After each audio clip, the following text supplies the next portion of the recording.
పొలం పనులు ముగించుకుని ఇంటికొచ్చిన సుధాకర్కి భార్య జ్యోతి అన్నం పెట్టలేదు. పైగా ఏమీ మాట్లాడకుండా ఉంది. ఏమేం జ్యోతి, నేను అలిగాను. ఇప్పుడు బొంగమూతి కూడా పెట్టుకుంటావా ఏంటి? కొట్టేస్తాను మిమ్మల్ని. అరే, ఏం జరిగిందో చెప్పకుండా ముఖం అలా దిప్పుకుంటే నాకెట్టా అర్థమవుతుంది చెప్పు. ఈ జీవితం నాకిష్టం లేదు. ఎందుకో తెలుసుకోవచ్చా? అందరికీ బంగారం ఉంది, నాకు మాత్రం లేదు. నీకు భార్య అంటే ప్రేమ లేదు, విలువ లేదు. అందుకే నాకు ఈ బ్రతుకొద్దు. సుధాకర్ నిశ్శబ్దంగా ఉన్నాడు. చూసారా, నేను ఏడుస్తుంటే అలా చూస్తున్నారు కానీ ఓదార్చే ప్రయత్నం చేయట్లేదు. నాకు తెలుసు నేనంటే మీకు కొంచెం కూడా ఇష్టం లేదని. జ్యోతి, మన స్థితి నీకు తెలుసు కదా. పంటలు సరిగ్గా పండటం లేదు. పైగా చాలా పెద్ద మొత్తంలో అప్పుంది. బంగారం పేరెత్తితే చాలు ఎక్కడ లేనప్పుడు గుర్తొస్తాయి. ఏనాడైనా నా బంగారం బాధను అర్థం చేసుకున్నారా? నా కోరికని తీరుస్తానని చెప్పారా? ఇటు బంగారం లేదు, అటు సంతోషం లేదు. ఇకెందుకు ఈ జీవితం చెప్పండి? ఇంటికి దీపం ఇల్లాలే కదా జ్యోతి. కానీ ఆ ఇల్లాలకి బంగారవి అలంకరణని మర్చిపోతున్నారు తమరు. ఇప్పుడింతకీ ఏమంటావు భార్యమని? బంగారం ధర ఘోరంగా తగ్గింది. తులం 2 లక్షలు ఉన్నప్పుడు నేను అడగలేదు కదా. మీ కష్టాన్ని అర్థం చేసుకొని పసుపు తాడు మెళ్ళ వేసుకున్నాను. ఎవరిని మాటలన్నా పట్టించుకోలేదు. మీకు తెలుసు కదా. ఓహో, ఇప్పుడు బంగారం రేటు దిగొచ్చిందని నువ్వు అలకపాన్ పెక్కావా? అవును, బంగారం కొనిచ్చే వరకు వంట చేయను, అన్నం పెట్టను అని వెళ్ళిపోయి పడుకుంది. సుధాకర్ కూడా ఏమీ మాట్లాడకుండా వెళ్ళి పడుకున్నాడు. ఓ రోజు సాయంత్రం పొలం గట్టున దిగులుగా ఉన్న సుధాకర్ దగ్గరికి బాగా తెలిసిన సుజాతక్క వచ్చింది.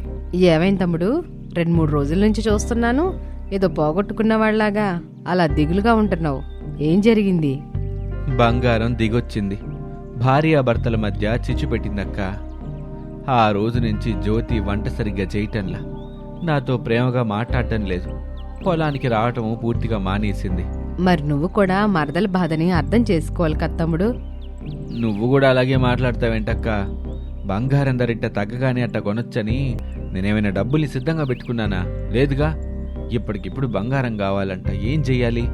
బంగారం చేతిలో పెడితే భార్య సంతోషపడుతుందేమో, కానీ ఆ బంగారం కోసం నువ్వు నీ నిజాయితీని అమ్ముకోకు తమ్ముడు అని చెప్పి సుజాత వెళ్ళిపోయింది. ఆ మాటలు సుధాకర్ గుండెల్లో నిలిచిపోయాయి.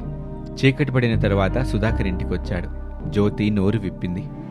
ఈ ఇంట్లో నాకు గౌరవం లేదు. సంపాదించలేని వాడిని పెళ్లి చేసుకున్నా. ఆ డబ్బున్న ద్రాక్షరామం సంబంధం చేసుకున్నా బాగుండేది అని పెద్ద పెద్ద మాటలనేసింది. ఆ మాటలకి సుధాకర్ బాధగా ఏడ్చాడు. ఏదో ఒకనాడు నా విలువ అర్థమవుతుంది. అప్పుడు అలకని పక్కన పెట్టి నా కోసం వస్తుంది. బంగారం ధర తగ్గింది కదా అని భార్య అలక పోగొట్టాలని నేను నా నిజాయితీ నమ్ముకోను. నేను ఇలాగే బ్రతుకుతాను అనుకుంటూ అరుగు మీదున్న మంచంలో పడుకున్నాడు. అలా రాత్రి గడిచింది. మరుసటి రోజున పెద్ద రైతు భూషయ్య సుధాకర్ ఇంటికొచ్చాడు. తమరా బాబు, మా ఇంటికొచ్చారా? కబురంపిస్తే నేనే వచ్చావని గదా. నీతో పనిపడిందిరా సుధాకరు, అందుకే నేనే స్వయంగా వచ్చాను. చెప్పండి బాబు. నా పొలంలో పనిచేయటానికి రా.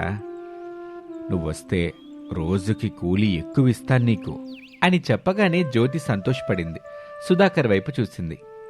ఎక్కువ డబ్బులిస్తున్నానని చెప్తున్నారంటే నాతో ఏదో తప్పుడు పని చేయించాలని చూస్తున్నారని నాకు అర్థమవుతుంది బాబు. ముందు చేయాల్సిన తప్పుడు పని ఏంటో చెప్పండి. తెలివైనోడివిరా, అందుకే నేనే స్వయంగా వచ్చాను నీ దగ్గరికి. మొత్తం మీద నా ఉద్దేశాన్నైతే పసిగట్టావు. ఏదో ఒక వంక చెప్పి కూలీలకి డబ్బులు తక్కువగా ఇవ్వాలరా, అదే నువ్వు చెయ్యాల్సిన పని అని చెప్పాడు భూషయ్య. సుధాకర్ ఒక్క క్షణం ఆలోచించాడు. ఆ డబ్బుతో వైదేహికి బంగారం కొనొచ్చు, అలక తీరుతుంది. కానీ ఇది తప్పు. నేను అలా చేయకూడదు. పాపపు పని చేస్తే వచ్చే డబ్బులతో నా భార్యకి నేను బంగారం కొనాలా? పాపపు సొమ్ము ఎంతకాలం ఉంటుంది? వద్దు అనుకొని గట్టిగా నిర్ణయం తీసుకున్నాడు. ఇంటికొచ్చిన లక్ష్మీదేవిని వద్దనుకుంటున్నావురా? బాగా ఆలోచించుకొని చెప్పు. నీ రాక కోసం నా ఇంటి తలుపులు తెరిచే ఉంటాయి. ఉంటాను మరి అని చెప్పి వెళ్ళిపోతాడు. జ్యోతి కోపంగా ఇంట్లోకి వెళ్ళింది. సుధాకర్ కూడా ఇంట్లోకి వచ్చాడు. నాకు ఈ జీవితం వద్దు అని మళ్ళీ చెప్పింది. సుధాకర్ మనసు కుదేలైంది. ఆ రాత్రి కూడా నిద్ర రాలేదు. బంగారం, అలక, తప్పుడు సంపాదన, నిజాయితీ, వీటి గురించే ఆలోచిస్తూ ఉన్నాడు. అలా రాత్రి గడిచింది. ఇక తెల్లారింది. నిద్రలేచిన జ్యోతికి ఇంట్లో భర్త సుధాకర్ కనిపించలేదు.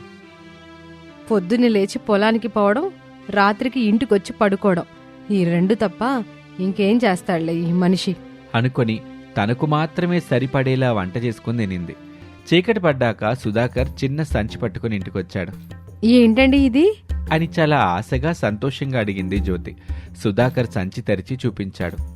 అందులో బంగారం లేదు, కాగితాలున్నాయి. అవి చూడగానే జ్యోతికి కోపం వచ్చింది. ఏంటివి? మన పొలం పత్రాలు. ఇప్పుడు ఇవెందుకు తెచ్చారు? భూషయ్య దగ్గర పనిచేస్తే బంగారం కొనొచ్చు, కానీ అట్ట చేస్తే నా చేతులు మురికైపోతాయి. నీకు బంగారం వచ్చుద్ది, కానీ మన ఇద్దరి జీవితాలు చెడిపోతాయి. అది నాకు ఇష్టం లేదు. అయితే నా కోరిక ఎప్పటికీ తీరదన్నమాట.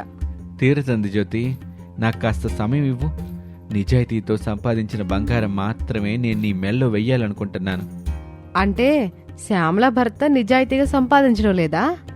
బంగారం ధర తగ్గినా కొనివ్వటం లేదనే కోపంతో నువ్వు ఇంట్లో నుంచి బయటకు రావడం మానేసావు జ్యోతి. శ్యామల భర్తని పోలీసులు తీసుకెళ్లారు. పోలీసులు తీసుకెళ్లారా? ఎందుకు? వెళ్ళి ఆ శ్యామలను అడుగు, నిజమేంటో నీకే తెలుస్తుంది.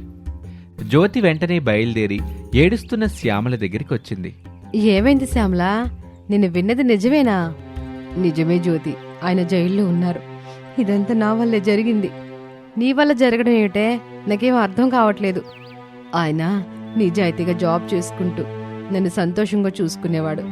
బంగారం కావాలని గొడవ చేశాను, అన్నం పెట్టలేదు, ప్రశాంతంగానే ఉండనివ్వలేదు. చెడ్డ అలవాట్లు నేర్చుకున్నాడు.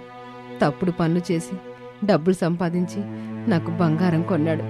కానీ ఇప్పుడు నా బ్రతుకు ఒంటరిదయ్యింది. ఆయనకి భవిష్యత్తు లేకుండా పోయింది అని చెప్పిన ఆ మాటలు జ్యోతిని ఆలోచింపచేశాయి. భర్త సుధాకర్ గుర్తుకొచ్చాడు. క్షణం కూడా శ్యామల దగ్గర ఉండలేకపోయింది. వెంటనే బయలుదేరి, నేను కూడా బంగారం కావాలని ఎంతో గొడవ చేశాను. అన్నం పెట్టలేదు, ఇంటి దగ్గర ఎలాంటి ప్రశాంతత లేకుండా చేశాను. అయినా ఆయన ఎప్పుడూ తాగలేదు, తప్పుదారి పట్టలేదు. నా కోసం అన్ని విధాలా ఆలోచించి నిజాయితీగా ఎంతో కష్టపడుతున్నాడు. ఇదంతా నేనే అర్థం చేసుకోకుండా ఆయన మనసును ఎంతో బాధ పెట్టాను, ఇంకా పెడతానే ఉన్నాను అనుకుంటూ ఇంటికొచ్చింది. భర్త సుధాకర్ ఇంట్లోనే ఉన్నాడు. నన్ను క్షమించండి. బంగారం కన్నా మీ మనసు విలువైందని మర్చిపోయాను. మీరెంతలా నా గురించి ఆలోచించారో నేను అర్థం చేసుకున్నాను. బంగారం లేని ఇల్లాలినైనా ఈ సమాజం గౌరవిస్తుంది, కానీ భర్త లేని ఆడదాన్ని మాత్రం గౌరవించదు. మీరు నిజాయితీగానే ఉండండి. మనకి డబ్బులున్నప్పుడే బంగారం కొనుక్కుందాం అని చెప్పి కన్నీళ్లు పెట్టుకుంది. బంగారం ధరలు పెరుగుతాయి, తగ్గుతాయి జ్యోతి, కానీ అవి మన మధ్య చిచ్చు పెట్టే గోడలు కట్టకూడదు. అర్థం చేసుకున్నానండి. ఉండండి, కమ్మని వంట చేసి పెడతాను అని చకచక కమ్మని వంట చేసి భర్తకి కడుపు నిండుగా అన్నం పెట్టింది. కొన్ని నెలలు గడిచాయి. పంట బాగా పండింది. అప్పులు తీర్చారు. ఓ రోజు సుధాకర్ చిన్న పెట్టె తీసుకొచ్చి జ్యోతికిచ్చాడు. తెరిచి చూసింది. అందులో బంగారు పుస్తెల తాడు ఉంది. ఆ రోజు నుంచి వైదేహికి బంగారం మీద ఆశ తగ్గింది. భర్త మీద గౌరవం పెరిగింది.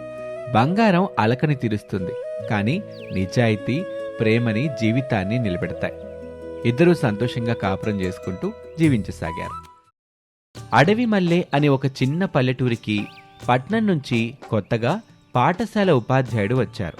అతని పేరు సుధాకర్. పల్లెటూరి జీవితం అతనికి కొత్త.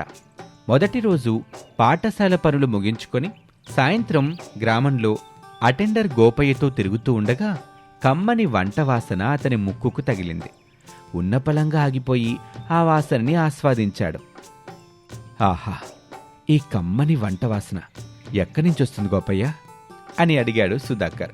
గోపయ్య సంబరంగా, ఇంకెక్కడి నుంచి సారు, మా సీతమ్మ ఇంటి దగ్గర నుంచి వస్తుంది ఈ కమ్మని వంట వాసన. ఆ సీతమ్మ అంత బాగా వంటలు చేస్తుంది గోపయ్య.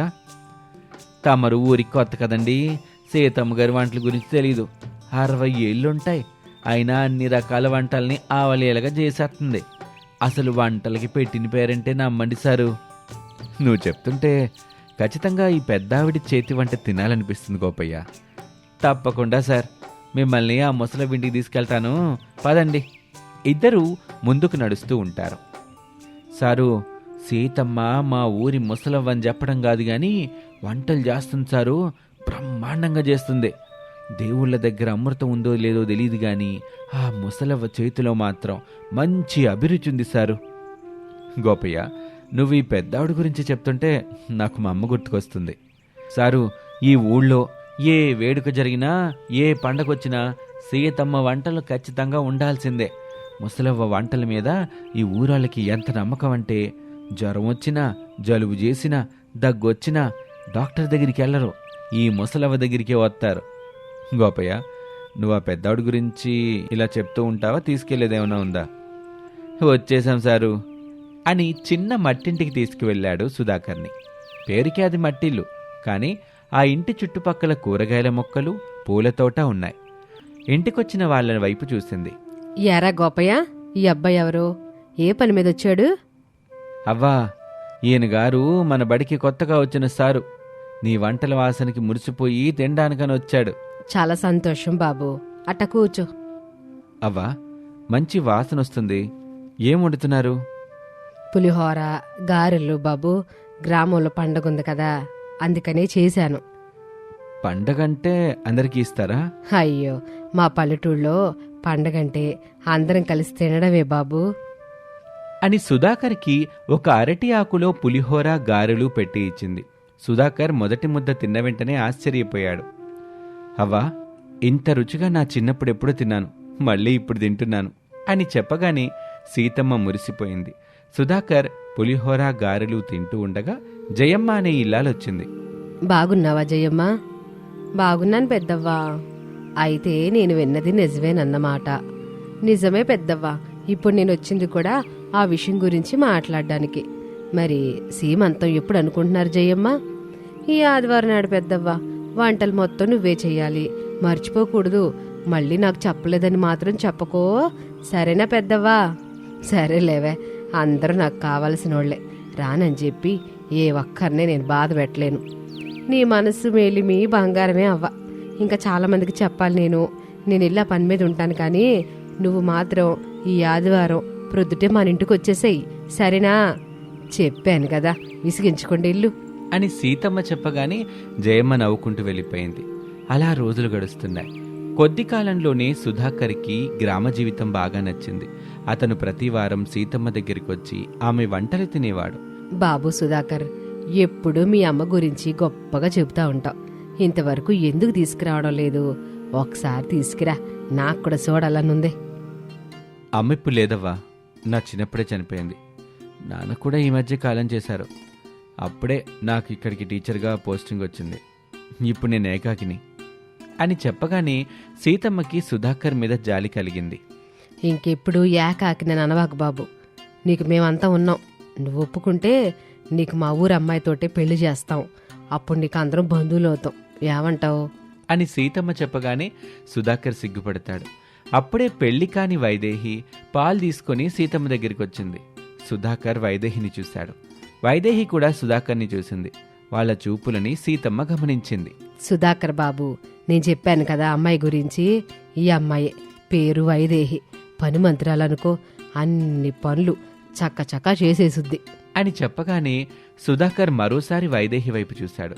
వైదేహి కూడా సుధాకర్ని చూసింది. ఆమెకు అతను నచ్చాడు. ఏమే వైదేహి, నా మనవడు నచ్చాడా? అని చెప్పగానే వైదేహి ఆశ్చర్యపోయింది. సుధాకర్ కళ్ళ నుంచి నీళ్ళొచ్చాయి. ఏమైంది బాబు, ఎందుకు ఆ కన్నీళ్ళు? ఇవి ఆనందపు కన్నీళ్ళమ్మమ్మా అని చెప్పగానే సీతమ్మ పొంగిపోయింది. వైదేహి, నువ్వింటికెళ్ళి మీ నాన్ననే రేపు రమ్మని చెప్పు. అలాగే అవ్వా అని వైదేహి సంబరంగా వెళ్ళిపోయింది. అలా రోజులు గడుస్తున్నాయి. ఆదివారం వచ్చింది. సీతమ్మ జయమ్మ ఇంటికి వెళ్ళింది.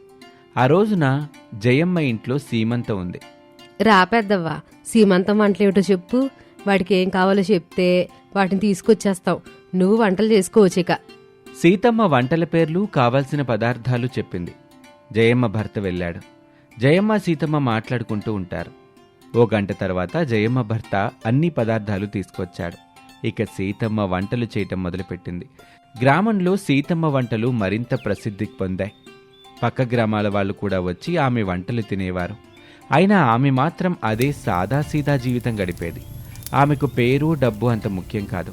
గ్రామంలోని వాళ్ళు సంతోషంగా తినటం ఆమెకు ఆనందం. కొన్నేళ్ల తర్వాత సుధాకర్ ఒక ఆలోచన చెప్పాడు. అవ్వా, మీ వంటలు అందరూ తినాలి, మనం ఒక చిన్న భోజనశాల ప్రారంభిద్దామా భోజనశాల అని సీతమ్మ మొదట్లో కొంచెం సంకోచించింది. అవ్వా, నువ్వు దేని గురించి సంకోచించకు, అంతా నేను చూసుకుంటాను. నువ్వు కమ్మని వంటలు చేస్తే చాలు. అయినా మనం భోజనశాల పెడుతున్నామని చెప్తే ఊరి వాళ్ళే చాలామంది మనకి సాయం చేస్తారు.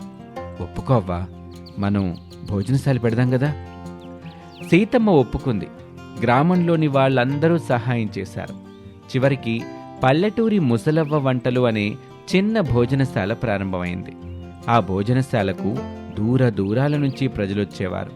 ఓ రోజున వైదేహి తండ్రి రాజయ్య సీతమ్మ దగ్గరికి వచ్చాడు. అప్పుడు సీతమ్మ సుధాకర్ని చూపించి మంచి చెడు చెప్పింది. సుధాకర్ వైదేహిల పెళ్లి గురించి చక్కగా మాట్లాడింది సీతమ్మ. రాజయ్య ఒప్పుకున్నాడు. మంచి రోజున పంచాయతీ ఆఫీస్లో సుధాకర్కి వైదేహికి పెళ్లి జరిగింది. ఆ పెళ్లి సందట్లో ప్రతి ఒక్కరూ ముసలవ్వ వంటల గురించే మాట్లాడుకున్నారు. అంత గొప్పగా చేసింది మరి. అలా ఒక సాధారణ పల్లెటూరి ముసలవ్వ తన ప్రేమతో చేసిన వంటలతో అందరి హృదయాల్లోనూ ప్రత్యేక స్థానం సంపాదించుకుంది.